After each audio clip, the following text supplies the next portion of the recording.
ஹாய்ப்பா, good morning. இன்னைக்கு ரொம்ப சிம்பிளான லஞ்ச் பாக்ஸ் தான். நேற்று இட்லி இருந்தது, அதை தான் கட் பண்ணிக்கிட்டு இருக்கேன். கட் பண்ணிவிட்டு எண்ணெயில் போட்டு பொரிச்சு எடுக்கலாம் அப்படின்னு சொல்லிட்டு என் பொண்ணுக்கு சிம்பிளாக போதும் அப்படின்றதுனால இது பண்ணிட்டேன். ஏன்னா சீக்கிரமே வந்துடுவேன்னு சொன்னால், அதனால் இட்லியை கட் பண்ணி எண்ணெயில் பொரிச்சு எடுத்தாச்சு. இப்போ வந்து வெங்காயம், பச்சை மிளகாய், கருவேப்பிலை கட் பண்ணிக்கலாம். இப்போ வந்து இது வந்து எண்ணெயில பொரிச்சதா, அந்த எண்ணெய வீணாக்காம என்ன பண்ணலாம், ஒண்ணு ஒண்ணா எடுத்தா கூட எண்ணெய் இழுக்கும். அதனால கீழ ஒரு கிண்ணத்த வச்சுட்டு, அதுக்கு மேல அந்த வடிகட்டிய வச்சுட்டு ஊத்துனோம்னா, கரெக்ட்டா எண்ணெய் எல்லாமே ஃபில்டர் ஆயிரும். எண்ணெயுமே நமக்கு இதுவா இருக்காது. இப்ப இதே கடாயில பொரிச்சதுலேருந்தே கொஞ்சமா எண்ணெய் ஊத்தி, இந்த இட்லிய வந்து நம்ம தாளிச்சிரலாம். இந்த மாரி பண்ணோம்னா, எண்ணெய் வந்து இட்லில சுத்தமாவே இருக்காது. நல்லா இதுவாயிரும். வடிகட்டிருவோம். இப்போ வந்து இதுலேருந்து கொஞ்சமா எண்ணெய் ஊத்திக்கலாம்.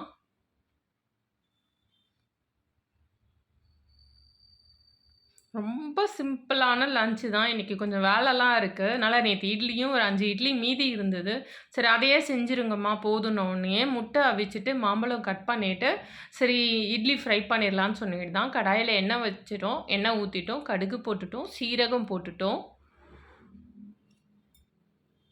சீரகம் பொரியட்டும். இப்போ கட் பண்ணி வச்சிருக்கிற வெங்காயம், பச்சை மிளகாய், கருவேப்பிலை இது 3த்தையும் சேர்த்துக்கலாம். தக்காளி தேவையில்ல.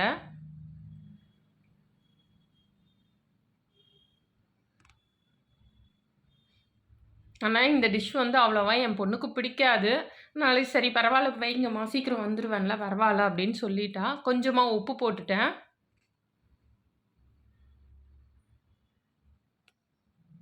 இஞ்சி பூண்டு போட்டுக்கலாம். அது வந்து இஞ்சி பூண்டு சோம்பு பேஸ்ட்டு. இப்போ இதை நல்லா வதக்கிக்கலாம்.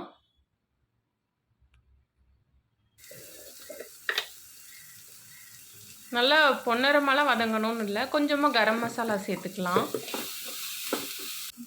கொஞ்சம் வெறும் மிளகாத்தூள், அப்படி இல்லைன்னா குழம்பு மிளகாத்தூள் சேர்த்துக்கலாம். நான் கொஞ்சமாக வெறும் மிளகாத்தூள் மட்டும் சேர்த்துக்கிட்டேன். இப்போ பொரிச்சு வச்சுருக்க இட்லியே போட்டாச்சு.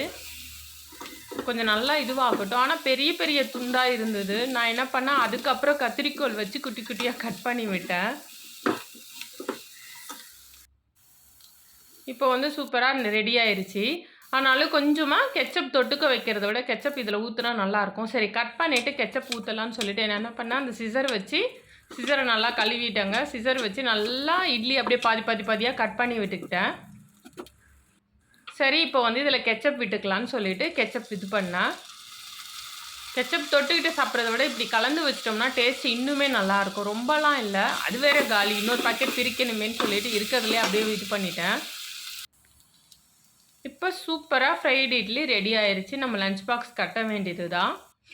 ஆனால் என்ன எதுவுமே இந்த மாதிரி செஞ்ச ஒன்று சாப்பிட்டா சூடாக சூப்பராக இருக்கும். மத்தியானம் சாப்பிட்டா அந்தளவுக்கு இதுவாக இருக்காது.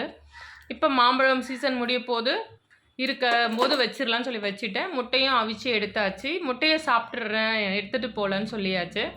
அதனால் ஃப்ரைடு இட்லியை மட்டும் நம்ம பாக்ஸில் போட்டுட்டு மாம்பழத்தையும் போட்டு இன்றைக்கி லஞ்ச் பாக்ஸ் இதுதான்ப்பா.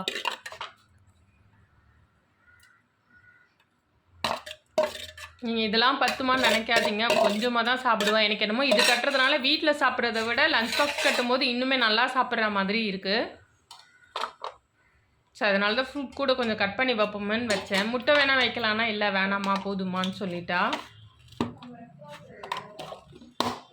அவ்வளோதான்ப்பா, ஒரு வழியாக காலையிலே ஒரு சிம்பிளான லஞ்ச் பாக்ஸை கட்டியாச்சு.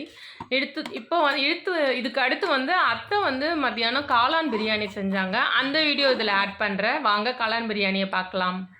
ஹாய்ப்பா, இன்னைக்கு வந்து அத்தை தான் சமைக்க போகிறாங்க.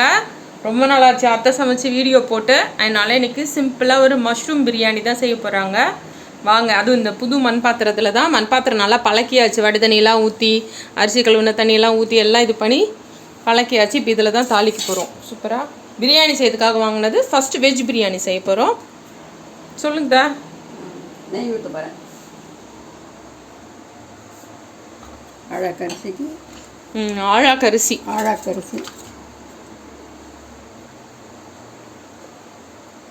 எண்ணெய் கொஞ்சம்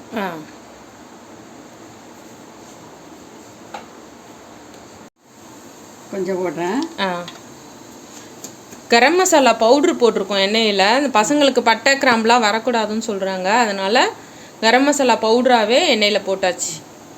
இஞ்சி பூண்டு சோம்பு எல்லாம் போட்டுக்கோங்க. இஞ்சி பூண்டு சோம்பு நல்லா இது பண்ணிட்டு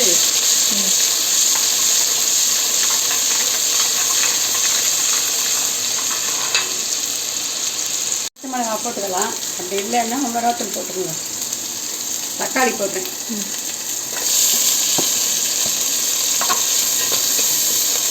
எல்லோரும் ஃபஸ்ட்டு வெங்காயம் தானே போடுவாங்க.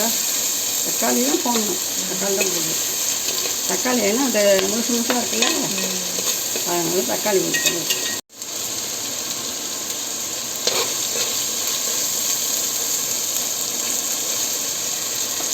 அடுத்தது வெங்காயம்.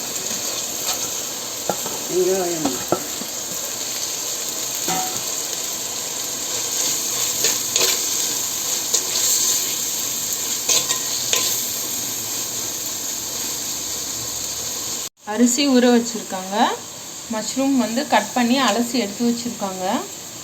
ஊற்றுறதுக்கு சுடுதண்ணி அடுப்பில் இருக்குது. அப்போ தான் டக்குன்னு வேகும்.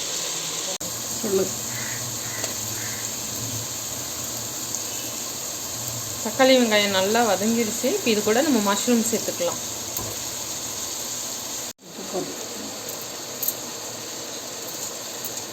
சொல்லுங்க அத்தை. உப்பு போடுறேன்.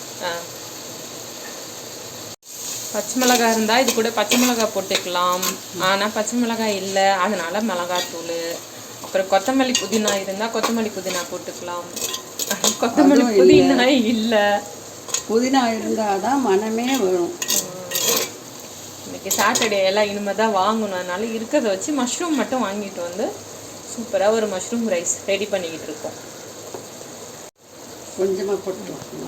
தேவையான அளவு உங்களுக்கு காரத்துக்கு தகுந்தபடி மிளகாத்தூள் சேர்த்துக்கோங்க. மஞ்சத்தூள் போட்டுக்கலாம்.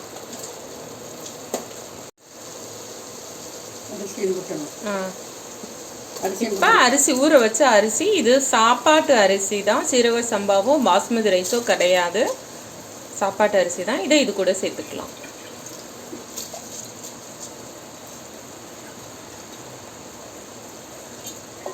நல்லா ஊற வச்சிட்டோம்னா அரிசி நீளமாக நல்லாவே இருக்கும்.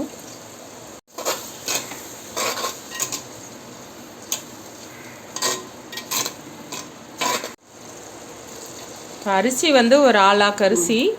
ஆனால் வந்து இது வந்து சாப்பாட்டு அரிசி. அதனால வந்து தண்ணி வந்து நம்ம எப்போவுமே குக்கரில் எந்த அளவு வைப்போமோ அந்த அளவே வச்சுக்கலாம். அவ்வளோதான். தண்ணி தேவையான அளவு சுடுதண்ணி ஊற்றியாச்சு. இப்போ பாத்திரத்தை மூடி வச்சிட வேண்டியதுதான்.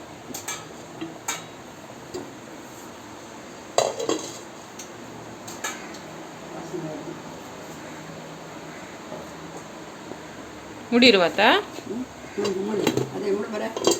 தெரியும், நல்லா இருக்கும். ரைட்டா இது வந்து சாப்பாட்டு அது.